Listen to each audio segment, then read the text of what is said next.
الله الرحمن الرحيم قل هل يستوي الذين يعلمون والذين لا يعلمون انما يتذكر اولو الالباب صلوات اللہ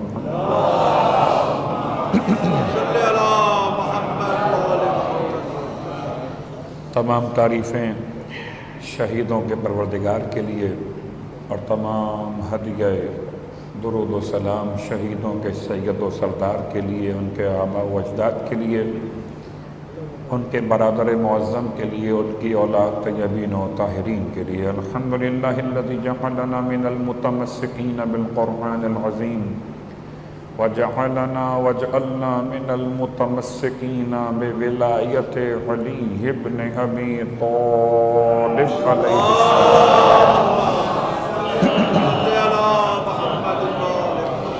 عظم اللہ اجورنا واجورکم بمصابنا بالحسن والحسین علیہم السلام وجعلنا وإیاکم انشاءاللہ من الطالبین بصأرہما مع ولیہما الامام المہدی من آل محمد۔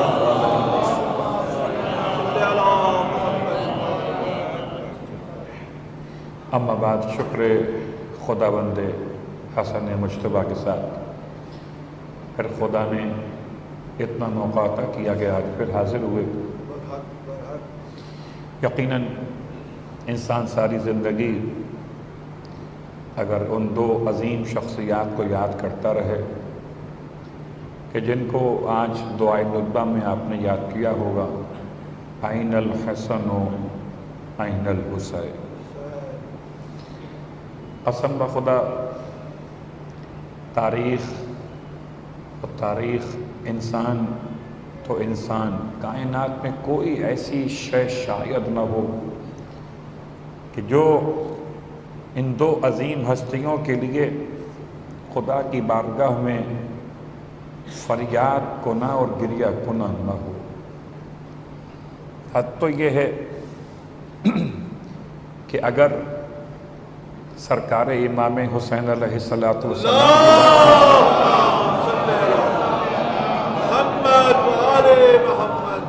تو شہیدوں کے سید و سردار آپ کی ذات مقدس کو قرار دیا گیا، اور شہیدوں کے سید و سردار جس کی اطاعت میں 10 سال رہے، اس شخصیت کو ابو محمد کے نام سے یاد کیا گیا۔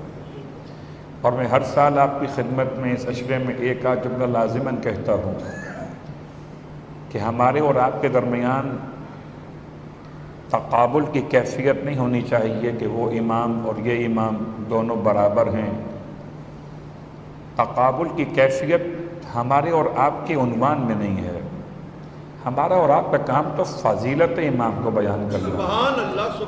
بس اسی میں اگر انسان روایت کا انتخاب کرتے ہوئے کچھ شبلے ادا کر دے تو نجات کا سامان ہو جائے گا۔ اتنا بلند مقام ہے جنت کے جوانوں کے سردار، آغوش رسالت میں بیٹھ کر مسائل بیان کرنے والے امام حسن مجتبیٰ علیہ السلام کے بارے میں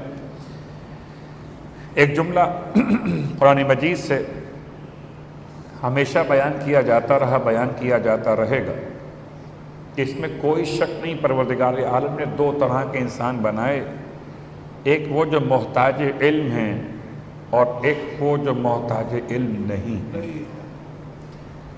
ایک وہ جو متعلم ہو سکتے ہیں اور ایک وہ جو معلم ہیں۔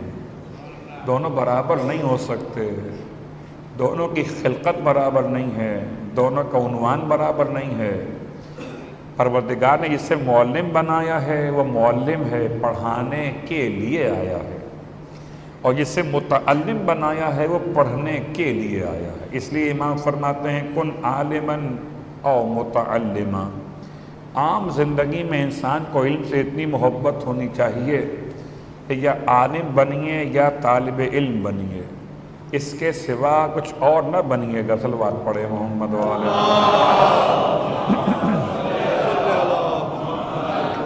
اور صرف ایک اشارہ اور کرتے ہوئے کہ علم کی منزلیں ہیں، جب انسان کسی ابتدائی منزل پر پہنچتا ہے تو سمجھتا ہے کہ مجھ سے بڑا عالم کوئی نہیں ہے، یہ علم کی پہلی منزل ہے۔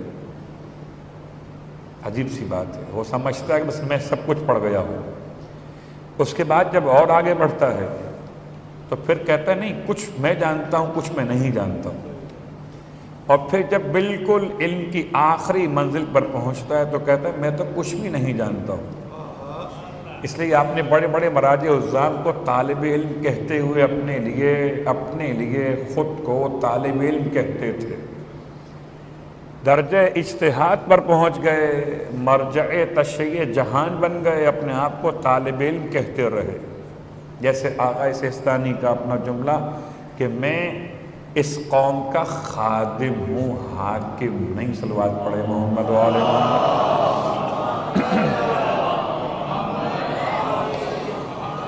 اسی انداز سے امام کے علم کی باتیں ہم روز بیان کر رہے ہیں۔ ایک مرتبہ ایسا ہوا، کتاب کا حوالہ ہے ہدایت الحزینی،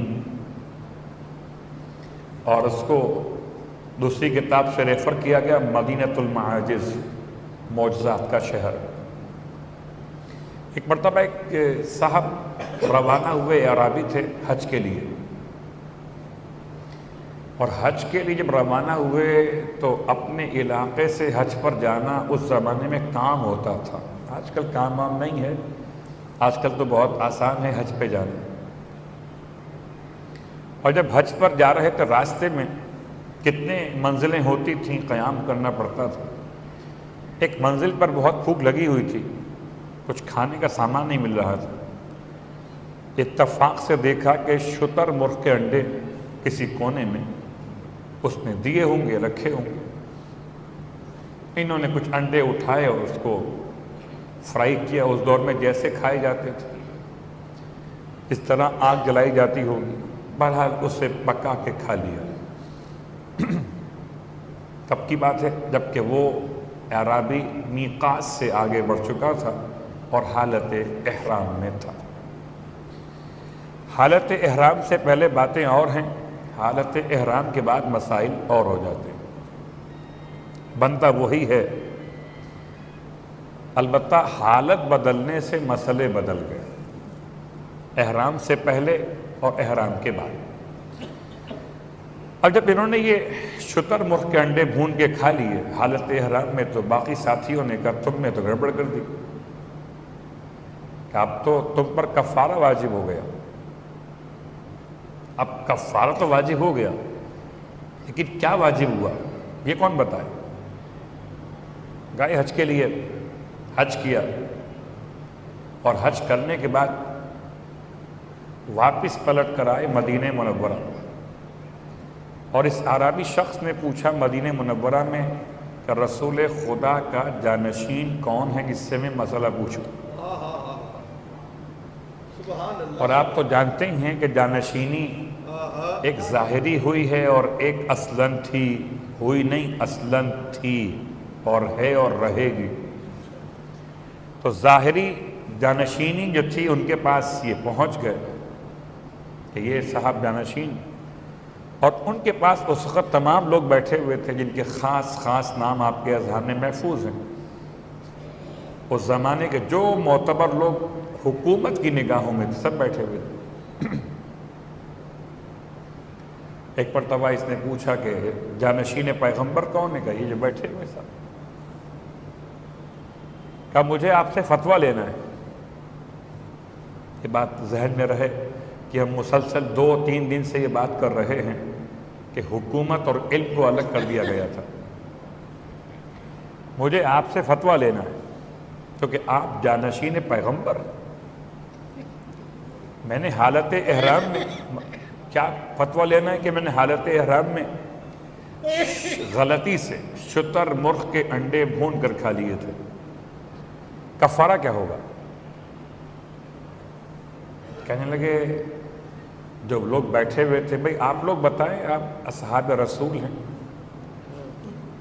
اللہ اکبر، جیسے اوپر بیٹھنے والے ویسے نیچے بیٹھنے والے، نہ ادھر علم نہ ادھر علم، نہ ادھر جواب نہ ادھر جواب، جب ہو گئے لاجواب جواب کون دے گا؟ اس نے کہا کہ بھائی میرا مسئلہ حل کرو، آپ سب کے سب دعویٰ کر رہے ہو کہ آپ اللہ کے رسول کے جانشین فلاں صاحب ہیں، اور آپ سب بیٹھے ہو اصحاب رسول کہلاتے ہو اپنے آپ، بتاؤ مسئلے کا حل کیا؟ ایک صاحب بول اٹھے، کہنے لگے بھائی عربی بات یہ ہے کہ ہم میں سے کسی کے پاس اس مسئلے کا حل نہیں ہے، البتہ مدینے میں ایک صاحب رہتے ہیں، ان کے پاس اس مسئلے کا حل موجود ہے، تو چلو تم بھی وہاں چلو، ہم بھی ساتھ ساتھ چلتے گے، تمہارے بہانے ہمیں بھی مسئلہ معلوم ہو جائے گا، تمہارے بہانے ہمیں بھی مسئلہ معلوم ہو جائے گا۔ چلیے سب کے سب چل دیے،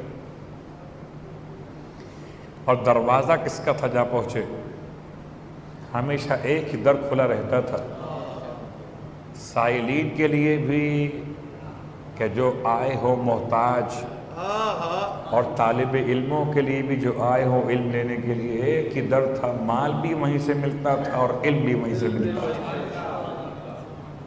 پہنچ گئے دروازے امیر المومنین پر، امام کو گھر سے باہر بلوایا گیا، امام باہر تشریف لائے، پورا مجمع، اب سمجھے کابینہ کے سارے اراکین آئے ہوئے ہیں، بتائیے مسئلے کا حل۔ امام باہر آئے، ساتھ میں حسن بھی باہر آ گیا، سبحان اللہ سبحان اللہ۔ اور امام نے عربی کا مسئلہ سنا، اتنا آسان مسئلہ ہے، بہت غور کیجیے گا، اتنا آسان مسئلہ ہے، اس آسان مسئلے کا جواب تو یہ میرا بچہ دے سکتا ہے۔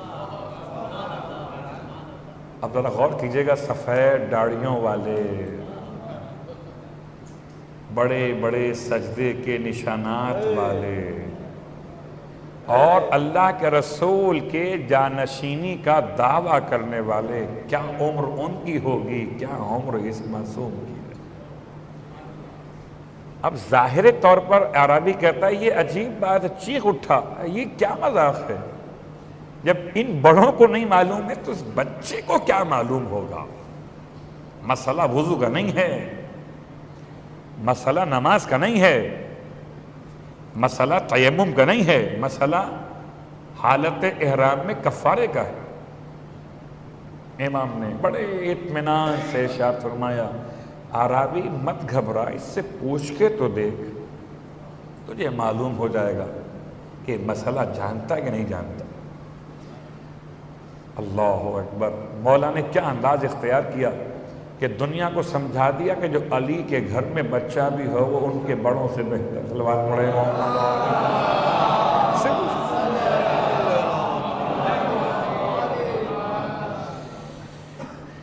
اور جو لوگ کہتے ہیں نا کہ مولا حسن کو بولنا نہیں آتا تھا، شرماتے بہت تھے، لا حول ولا قوت، شرمائے وہ اس کو تم اپنے جیسا سمجھو، یہ تو حق بولتا ہے کہ علی جیسا ہے۔ اور مولا کائنات کے سامنے کسی مسئلے کا جواب دینا، اندازہ کی اس بات کا، اگر مجھ جیسے کسی ادنا سے طالب علم کو کسی عالم کے سامنے بٹھا دیا جائے اور پھر عالم کی موجودگی میں مجھ سے مسئلہ پوچھا جائے تو میں بار بار پلٹ پلٹ کے عالم کو دیکھوں گا میں صحیح بول رہا ہوں کہ اشتباہ کر رہا ہوں کہ غلطی کر رہا ہوں۔ اللہ اکبر، اتنا اعتماد، کانفیڈنس مولا امام کے اس انداز سے تھا کہ آپ نے فرما دیا، سب کے سب موجود ہیں، بڑے بڑے افراد اس زمانے کے کبار صحابہ جو کہلاتے، اور پھر ارشاد فرمایا امام حسن مجتبیٰ علیہ الصلوۃ والسلام،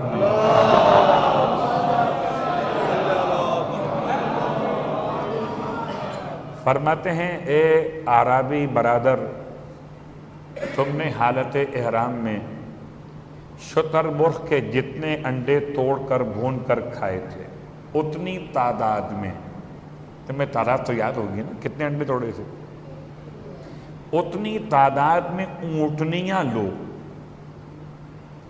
ان اونٹنیوں کو اس طرح سے اونٹوں سے متصل کرو کہ وہ صاحب اولاد ہو جائیں، اور جب اونٹنیاں حاملہ ہو جائیں اور جو ان سے ولادتیں ہوں ان اونٹنی کے بچوں کو لے جا کر خانہ کعبہ کے صحن میں یعنی کہ مکۃ المکرمہ میں ان کی قربانی پیش کرو کفارے کے طور پر۔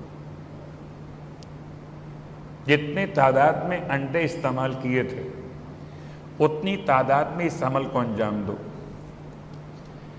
اب بعض روایات میں کہ اعرابی نے پوچھا یا بعض روایات میں خود مولا حسن کے لیے مولائے متقیان نے انٹرپٹ فرمایا درمیان میں، بیٹا حسن ایسا بھی تو ہو سکتا ہے بعض اونٹنیوں کے حمل ضائع ہو جائیں۔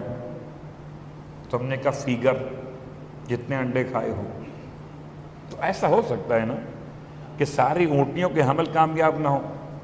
ارشاد فرمائے بابا یہ بھی تو ہوتا ہے کہ جتنے انڈے توڑے سب کے اندر پرندے مکمل نہ بن سکتے ہوں، جیسے وہاں امکان ویسے یہاں امکان۔ صلوات پڑھے محمد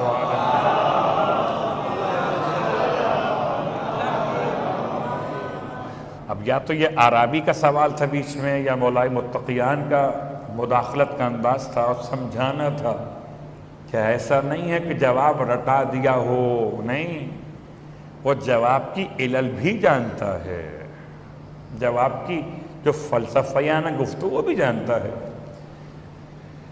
اعرابی نے جب یہ مسئلہ سنا تو کہنے لگا حق تو یہ ہے کہ خلافت آپ کے ہاتھ میں ہونی چاہیے۔ اللہ اکبر، جو نہ جانتے ہیں ان کو بٹھا دیا کہ جو جانتے ہیں وہ گھر میں صلوات پڑھے محمد و آل محمد۔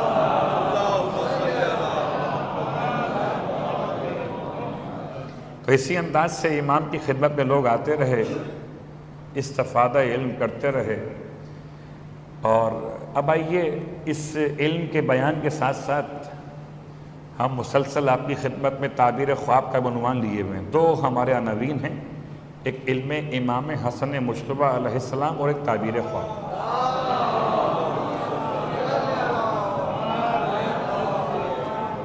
تعبیر خواب کے بارے میں بہت ساری باتیں بیان ہو چکی ہیں اور بیان ہوں گی انشاءاللہ۔ پورے قرآن مجید میں 4 مقامات پر خوابوں کی کیفیت کو انبیاء سے ربط دیا گیا۔ ان میں سے ایک سورہ یوسف ہے اور ایک سورہ صافات ہے، تیسرا سورہ انفال ہے اور چوتھا سورہ فتح۔ ان 4 سوروں میں گرچہ اس سے ہٹ کر بھی بہت سارے مقامات پر ایسے اشارے ملتے ہیں کہ جو خواب کی اہمیت کو سمجھانے کے لیے، جیسے جناب موسیٰ علیہ السلام کی ماں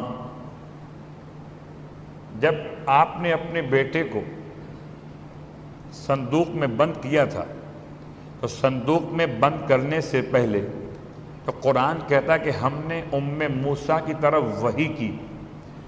تو آپ کو یاد ہوگا آج سے 3 دن پہلے ہم نے سورہ المائدہ کی ایک آیت تلاوت کی تھی، آیت نمبر 51۔ اس میں اس بات کو بیان کیا گیا تھا کہ خدا کسی بشر سے کلام نہیں کرتا مگر 3 طریقے ہو سکتے ہیں، یا وحی کے ذریعے کرتا ہو، یا کرتا ہو پردے کے پیچھے سے، یا رسول بھیج کر اپنے اشارے پہنچاتا ہو۔ تو حضرت موسیٰ علیہ السلام کی ماں پر وحی کیسے آئی ہے؟ وحی کا ایک طریقہ ہے الہام۔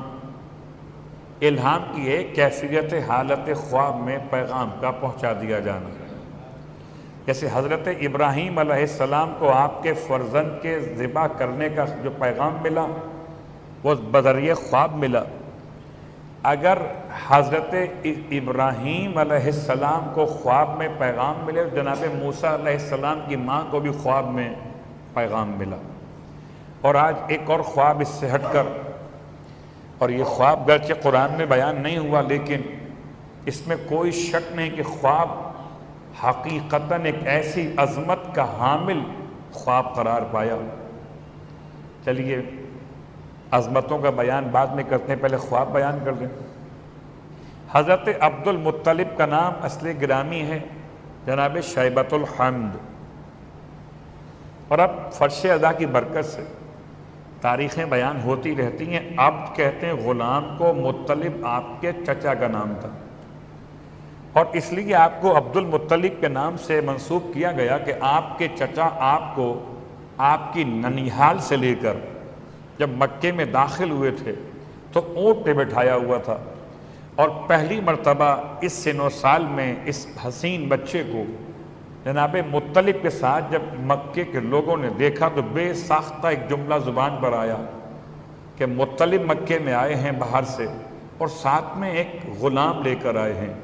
یہ پھر یاد دلا دوں، لفظ غلام عربی زبان میں بیٹے کو بھی کہا جاتا ہے، اور قرآن نے اس کی مثالیں بیان کی، مگر لفظ غلام مطلب نہیں ہے، لفظ عبد المطلب. اصل نام ہے شیبۃ الحمد، اور شیبۃ الحمد کا ترجمہ ہے ایسی بزرگی جو قابل تعریف. صلوات پڑھے محمد والے.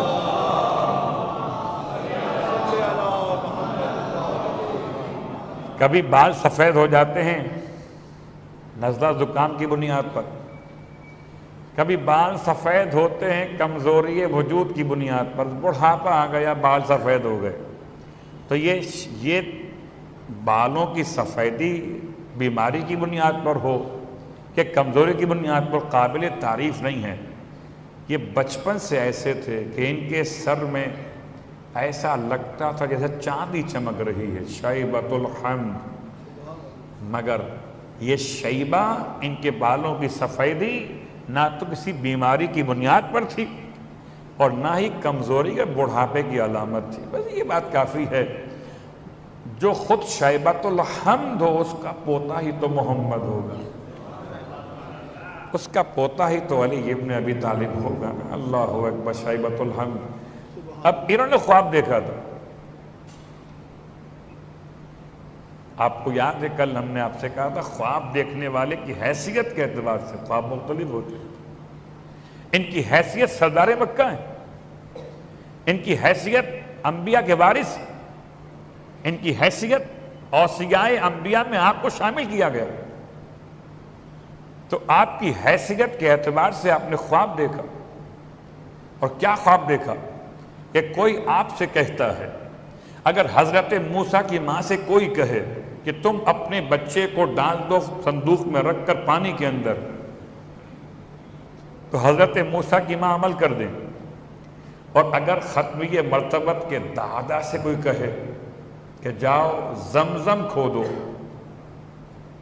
قسم بخدا آج جتنا مکہ المکرمہ میں زمزم موجود ہے، یہ زمزم اصلاً حضرت اسماعیل والا نہیں ہے، حضرت عبد المطلب کا شاخسانہ ہے، ان کا مرہون منت ہے. اگر عبد المطلب نہ ہوتے تو ماں بعد دفن زمزم امت کو زمزم کبھی میسر نہ ہوتا.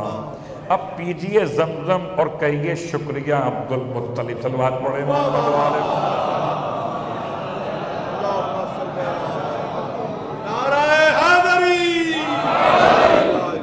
میں نے تو آپ سے کہہ دیا اور آپ نے سن لیا، صرف خواب نہیں تھا، خواب پر عمل بھی کرنا تھا. پھر یاد دلا دوں آپ کو خواب کی 4 قسمیں. ایک خواب خواب امر ہے، تو آپ کو امر دیا گیا تھا کہ کام کرنا ہے. اور پھر روایت امام جعفر صادق علیہ السلام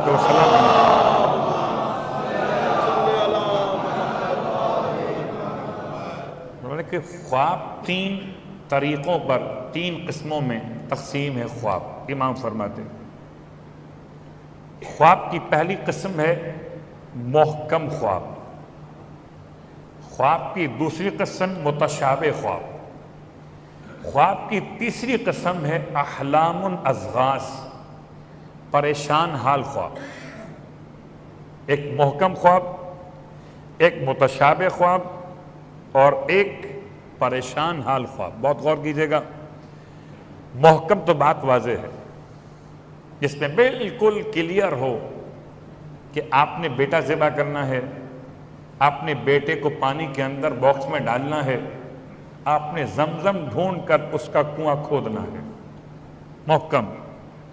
متشابہ کہ جہاں پر ایک سے زیادہ معنی خواب کے ہو سکتے ہیں، اور ابھی متشابہ خوابوں کے حوالے سے بات شاید آج شروع نہ ہو، بعد میں شروع ہوگی۔ تیسرا مسئلہ پہلے بیان کر دیتا ہوں، یہ ہے احلام و اضغاث، ایسے خواب کے جو پریشان حال ہوتے ہیں۔ امام فرماتے ہیں پریشان حال خواب 4 قسم کے لوگ دیکھتے ہیں۔ پریشان حال خواب جو ہے وہ 4 قسم کے لوگ دیکھتے ہیں۔ پہلی قسم مفسدین، فساد پیدا کرنے والے۔ فساد پیدا کرنے والوں کے خواب جب بھی ہوں گے نہ محکم ہوں گے نہ متشابہ ہوں گے، ان کے خواب جب بھی ہوں گے تو احلام و اضغاث ہوں گے۔ یزید کا خواب، اس کے باپ کا خواب، جتنے صاحب فساد ہیں، اللہ کی لعنت ہے۔ چاہے اڈیالہ جیل میں کسی غیر شریف کا خواب، صلوات پڑھے محمد والے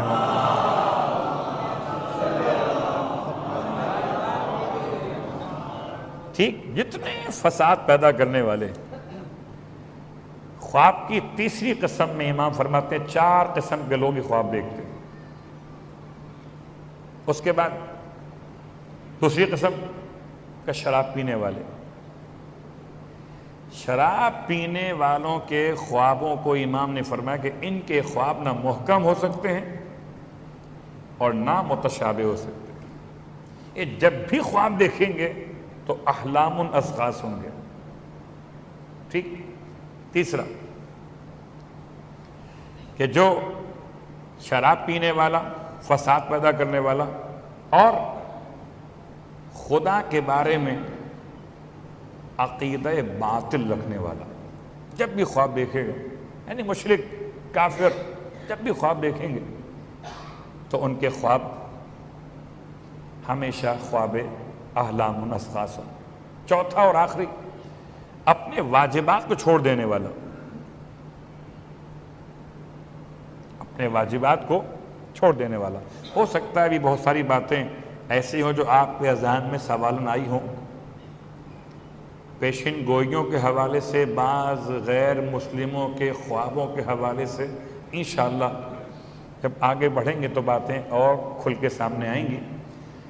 لیکن اگر خواب کی بات ہم کرتے ہیں کہ خواب انسان کو دیکھنے کا ارادہ کر کے سوئے تو طریقہ بیان کیا گیا۔ صلوات پڑھے محمد و آل محمد۔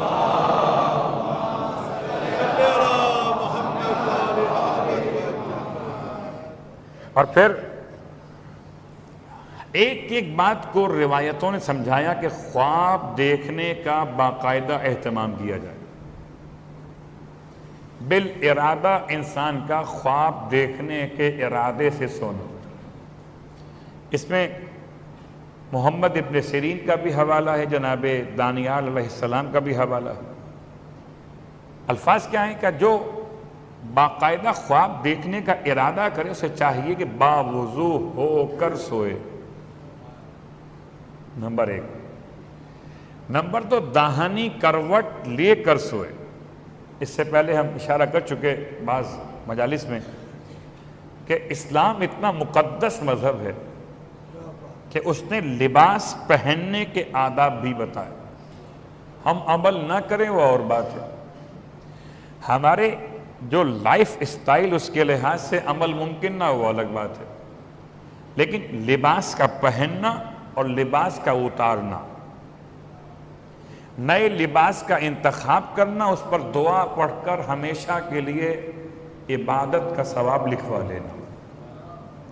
حتیٰ کہ اگر اب تو زمانہ ختم ہو گیا، ورنہ ایک برحال دور تھا، شاید ابھی کوئی ہو آپ میں سے باقی، جو آنکھوں میں سرما لگاتے، تو سرما لگانے کے بھی آداب لکھے شریعت نے کہ دہانی آنکھ میں سرما لگائیے تو انداز الگ ہے، بائیں لگائیے تو انداز الگ ہے، کہیں 4 ہیں کہیں 3 ہیں۔ اسی انداز سے اگر آپ تعبیر بیان کر رہے ہیں اور درمیان میں کوے کی آواز آ جائے تو تعبیر میں فرق۔ صلوات پڑھے محمد و آل محمد۔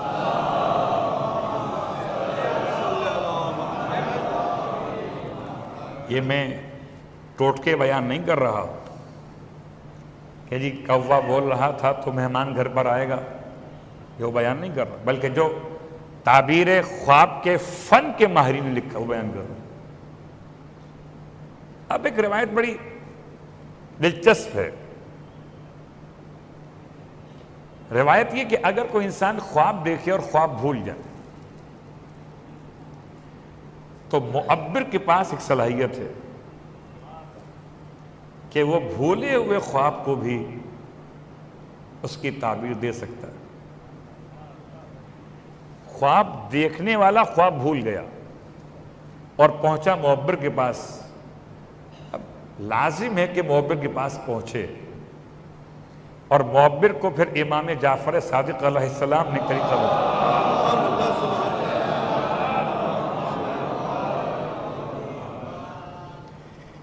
کہ ارشاد فرماتے ہیں، یہ بات پھر یاد دلا دوں کہ علم جفر اور علم اعداد بھی معبر کے شرائط میں سے، اس کے علوم میں سے بعض نے اسے لازم قرار دیا کہ علم جفر بھی جانتا ہوں معبر اور علم اعداد بھی جانتا ہوں۔ علم الاعداد یعنی کہ جتنے حروف تہجی عربی کے اعتبار سے تمام میں ہر حرف کا اپنا ایک نمبر ہے، اس کو اس کا عدد کہتے ہیں۔ امام فرماتے ہیں اگر خواب دیکھنے والا خواب دیکھ کر بھول گیا، یہ بھی بتا دوں آپ کو کہ خواب بھولنے کے بھی وجوہات بیان کی گئی ہیں کہ کون کون لوگ خواب دیکھ کر بھول جاتے ہیں، تو خواب کا بھولنا بھی ایک موضوع ہے، اور خواب بھولنے کے بعد خواب کو معلوم کرنے کا بھی طریقہ ہے۔ امام فرماتے ہیں اگر خواب بھول گئے اور آپ معبر کے پاس پہنچے تو معبر کو چاہیے کہ پوچھے خواب دیکھنے والے کا نام کیا ہے؟ آپ کا نام کیا کہا؟ میرا نام ہے محمد علی، ٹھیک۔ اب معبر کی ذمہ داری کہ میم ہے، میم دال عین لام یہ، ان تمام تر حروف تہجی کے اعداد کو لکھیں، جمع کر لیں، اور جمع کر کے اس میں سے 9 مائنس کر دے۔ امام فرما رہے ہیں جو حاصل جمع آئے اس میں سے 9 مائنس کر دے، اور 9 مائنس یعنی ایک شکل بنانے کے بعد علم الاعداد میں ایک حاصل جمع ہے، ایک اس کے بعد ایک نمبر پہ لے کے آنا ہے، مثلا 12 ہے 3 کر لیجئے، 15 ہے 6 کر لیجئے، 5 اور 1 6، 11 ہے 1 اور 1 2۔ پھر امام فرماتے ہیں -9 کرنے کے بعد اب جو تم جمع کرو گے اسے تو یا یہ 9 ہوگا، یا یہ 8 ہوگا، 7 ہوگا، 6 ہوگا، 5 4 3 2 1۔ صلوات پڑھیں محمد والا۔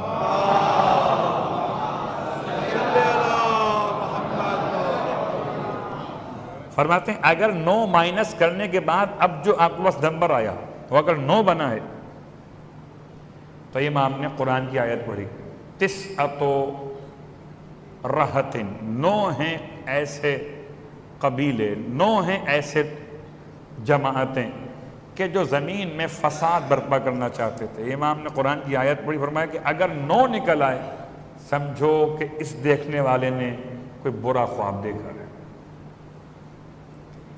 9 مائنس کرنے کے بعد باقی جمع میں اگر 9 بچ جائے برا خواب دیکھا ہے، 8 بچ جائے تو پھر امام نے آیت پڑھی وہ اس میں حضرت موسیٰ علیہ السلام اب جناب شعیب علیہ السلام کے پاس پہنچے تھے، اور آپ کی 2 بیٹیوں میں سے ایک بیٹی سے نکاح کا ارادہ جناب شعیب نے فرمایا تھا آپ سے، تو جو مہر کی بات آئی تھی وہ قرآن کی آیت کیا ہے؟ 8 حجیج، 8 سال میرے گھر میں خدمت کرو گے، اور اگر 10 پورے کر دو تو تمہاری مرضی ہے۔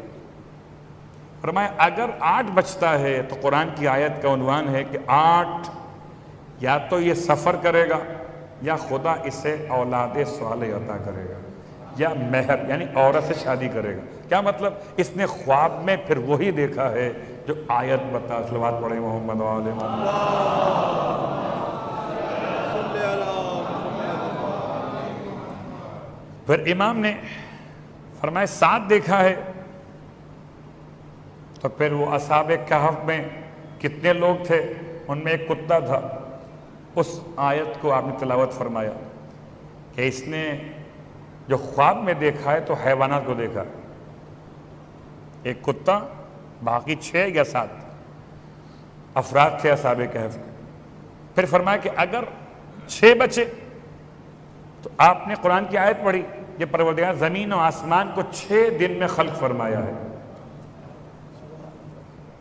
بڑا اچھا خواب دیکھا اس نے کہ اسے مال اور دولت حاصل ہوگا، مراد پوری ہوگی، جو خواب دیکھا.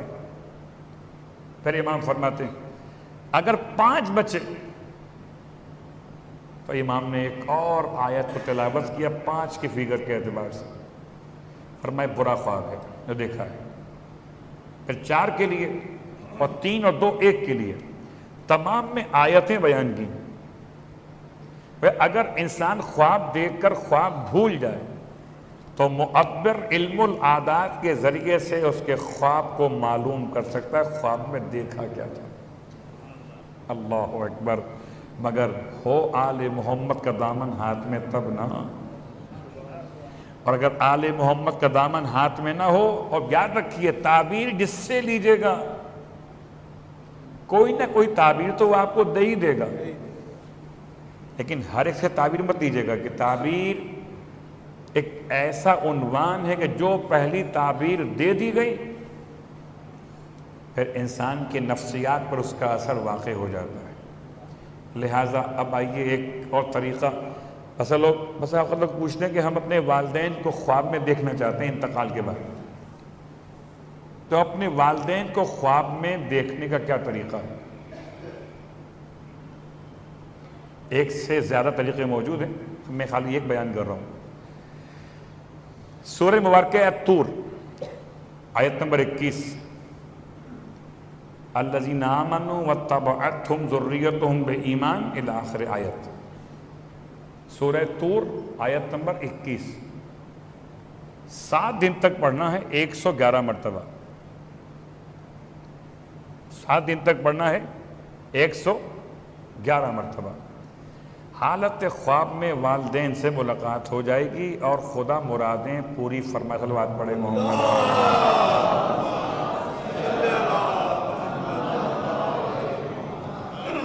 اگر خواب میں اپنے مرحوم والدین کو انسان دیکھنا چاہتا ہے تو ایک طریقہ یہ بھی علماء نے بیان کیا.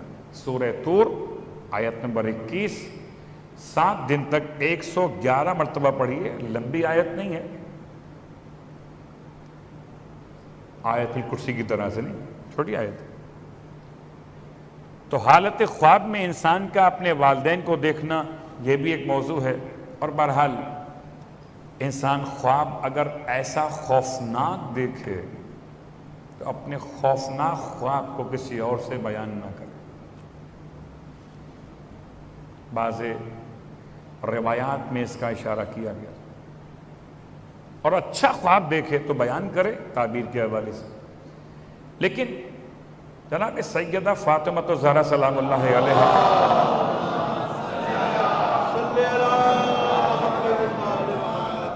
کی ایک دعا انشاءاللہ کل بیان کریں گے، آج صرف اشارہ کر رہا ہوں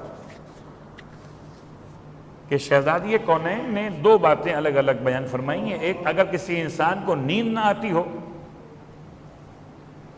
تو نیند کے بلانے کی دعا، اور اگر نیند حالت خواب میں برا خواب دیکھ لے تو برے خواب کے اثرات سے بچنے کی دعا. کبھی کبھار تو اس حد تک انسان پر خواب کا اثر ہوتا ہے.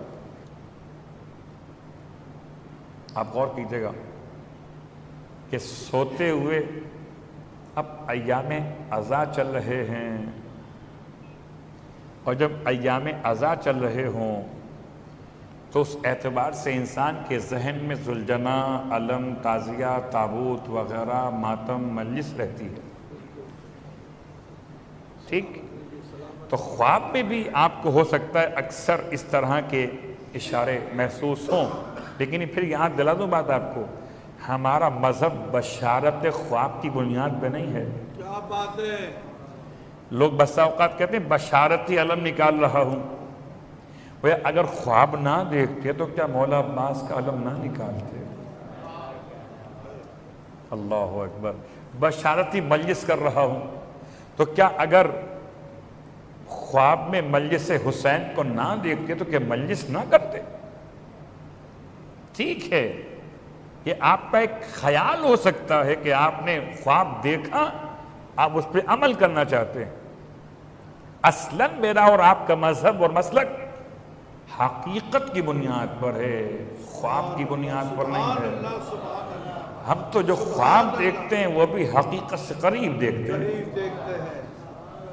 دونوں ہاتھ بلند کر کے نعرہ حیدری! یا علی! واہ واہ واہ واہ واہ! عزیزان گرامی قدر، سلامت رہیے، سلامت رہیے۔ بعض روایتوں نے یہ جملہ بیان کیا کہ جب انسان برا خواب دیکھے تو اٹھ کے بیٹھے، آیت الکرسی کی تلاوت کرے اور 3 دفعہ اپنے لعاب کے اشارے کو، جس کو آپ اردو میں کہتے ہیں یا یہ کہیے کہ اشارتاً میں بیان کر دیتا ہوں کہ پھونک مار دینا یا دھتکار دینا، اچھا لفظ اردو کا یہ ہے، دھتکار دینا، جیسے کسی کو دھتکار دیتے ہیں نا، ویسے 3 دفعہ۔ اب یہ انشاءاللہ آہستہ آہستہ باتیں اور سامنے آئیں کہ انسان کے خوراک کا اثر بھی انسان کے خواب پر ہوتا ہے۔ جیسی خوراک لیں گے ویسا خواب آئے گا۔ خوراک تبرک ہو، کیا کہنا، اور خوراک ذکر حسین کے عنوان سے آپ کے ہاتھوں میں آئے اور تبرک ہو، آنکھوں میں آنسو لیے بے سوئے۔ البتہ جناب دانیال علیہ السلام کے الفاظ یہ ہیں کہ انسان جب خواب دیکھنے کا ارادہ کر کے سوئے تو ذرا کم کھائے، نہ بالکل خالی پیٹ ہو اور نہ پیٹ بھرا ہوا ہو۔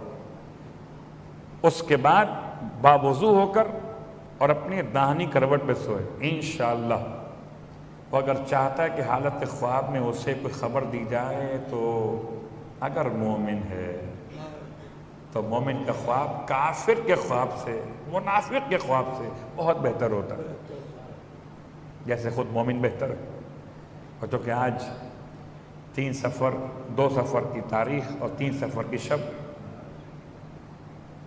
جناب زید شہید کے بارے میں 2 جملے سے صلوات پڑھے محمد و آل محمد۔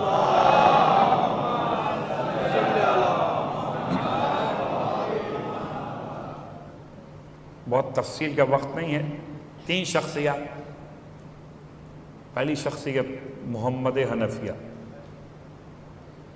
ایک شخصیت مختار ثقفی، ایک شخصیت جناب زید شہید۔ تینوں شخصیات کے بارے میں آپ کو 2 طرح کی رائے علماء کی ملے گی، لیکن اس میں کوئی شک نہیں ہے کہ محمد حنفیہ ہوں یا مختار ہوں یا زید شہید ہوں، ہم ایک بات جانتے ہیں، خون حسین کے انتقام لینے والوں میں، خون حسین سے محبت کرنے والوں میں ان افراد کا نام بہرحال اہل بیت کے ماننے والے احترام سے لیتے ہیں۔ جناب زید شہید کے بارے میں، ہجرت کا 121واں برس تھا، آپ نے محرم میں خروج کیا تھا، حاکم وقت کے خلاف، اور حکومت آل محمد کا حق ہے اور آل محمد کے مظالم کے انتقام کے حوالے سے۔ جناب زید کون ہیں؟ امام سجاد علیہ السلام کے فرزند، محمد و آل محمد۔ جب 4تھے امام کے بیٹے تو 5ویں امام کے بھائی ہوئے اور 6ٹھے امام کے چچا ہوئے۔ میں نے اس لیے رشتے بیان کیے کہ میں آپ سے کچھ روایتیں شیئر کر سکوں۔ تو پہلی بات تو یہ، جب جناب زید پیدا ہوئے تو آپ کی ماں کنیز تھیں، ام ولد، اور ام ولد اس کنیز کو ہی کہا جاتا ہے جس کے یہاں بیٹا پیدا ہو جائے۔ آپ کی پیدائش پر میرے چوتھے امام نے تفاعل قرآن کیا، جو روایت میں نے پڑھی پڑھ رہا ہوں، تفاعل قرآن کیا، اور تفاعل قرآن میں جو آیت سامنے آئی ہے ان اللہ اشتری من المؤمنین انفسهم واموالهم بان لهم الجنہ یقاتلون فی سبیل اللہ فیقتلون ویقتلون، سورہ توبہ آیت نمبر 111۔ امام نے قرآن کو بند کی، فرمایا اس بچے کا نام زید ہوگا۔ خوب، زید کس کا نام ہے اصلاً؟ زید مولائے متقیان علی ابن ابی طالب علیہ السلام کے ناموں میں سے ایک نام ہے۔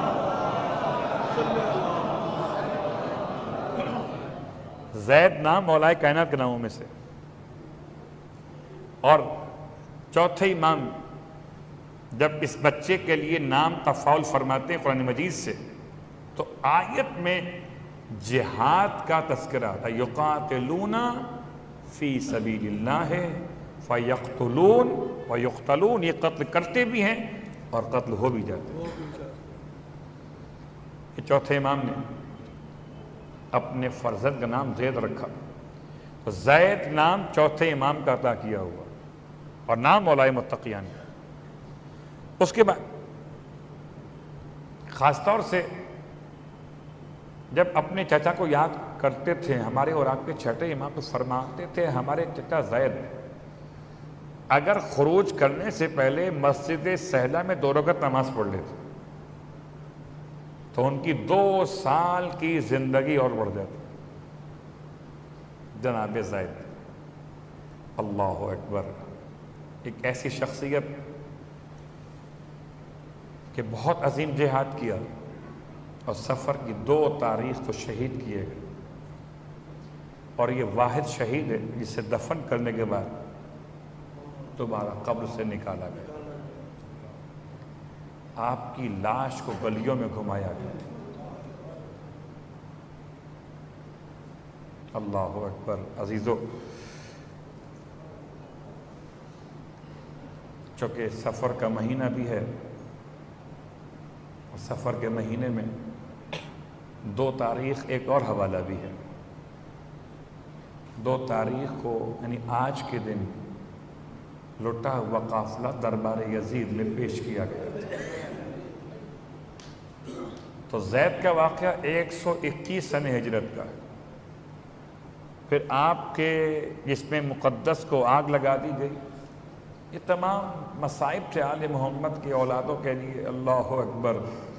لیکن میں اتنا کہوں گا کہ زید جب آپ نے خروج کیا، آپ کے ساتھ ماں بہنیں ساتھ نہیں تھیں۔ جب آپ کو شہید کیا گیا تو آپ اکیلے تھے، ساتھیوں کے ساتھ شہید کیے گئے۔ واہ غربتہ، ہائے دربار یزید میں آج آل محمد کے پیش کیے جانے کی تاریخ برداشت کر سکتے ہیں؟ شرابی کا دربار تھا، اور ایسا دربار تھا کہ جہاں کسی شریف انسان کے لیے جانا بڑا مشکل امر تھا، اور ایسے دربار میں آل محمد کی بیویوں کو، اللہ اکبر، خدا نہ کرے کوئی ایسا وقت کسی مومن پر آئے کہ کسی ایسے نامناسب ماحول میں اس کے گھر کی خواتین کے نام لیے جائیں۔ اور وہ قیامت کا وقت تھا جبکہ یزید پوچھتا تھا بتاؤ کون کون سی بیویاں کھڑی ہے، اور ملعون شمر جو تھا ایک ایک بیوی کا نام لیتا تھا، کلیجے ہل جاتے تھے۔ ایک مرتبہ نام لیتے لیتے جناب زینب کبریٰ کا نام لیا گیا۔ کہتا ہے یزید مجھے زینب سے ہم کلام ہونا ہے، سامنے سے تمام خواتین کو ہٹا دیا جائے۔ سب خواتین کو کیسے ہٹایا گیا؟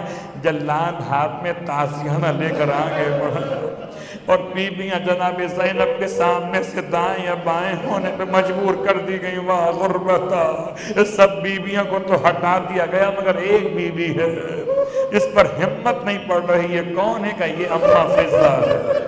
اماں فضہ ہے۔ جیسے ہی یزید کہتا ہے اس سیاہ حبشی خاتون کو بھی سامنے سے ہٹا دیا جائے، مجھے علی کی بیٹی سے بات کرنا ہے۔ اللہ اکبر۔ جلاد تازیانہ اٹھائے ہوئے جیسے ہی اپنا فضا کی طرف بڑھا، فضا نے دربار میں بیٹھے ہوئے حبشیوں کو دیکھا، آواز ہی حبشہ کے رہنے والوں تمہاری غیرت کو کیا ہو گیا؟ ارے تم دیکھ رہے ہو کہ تمہارے علاقے کی شہزادی پر یہ نام رتازیانہ مارنا چاہتا ہے، واہ غربتا۔ جیسے ہی فریاد کی فضا نے، تمام 500 حبشی تھے کھڑے ہو گئے، تلواریں نکال لی، یزید اپنا حکم واپس لے لے، ہم ورنہ خون کی ندیاں بہا دیں گے۔ یزید گھبرا گیا کہیں دربار میں اختلاف نہ ہو جائے، بس میں اتنا کہوں گا فضا بڑا نیک کام کیا، زینب کا پردہ بن کے کھڑی رہی، مگر دل زینب پر قیامت گزر گئی، رخ کیا مدینے کا نانا، بھرے دربار میں فضا کی حمایت میں تلواریں نکل آئی۔ ارے کوئی یہ نہیں کہتا کہ محمد کی نواسی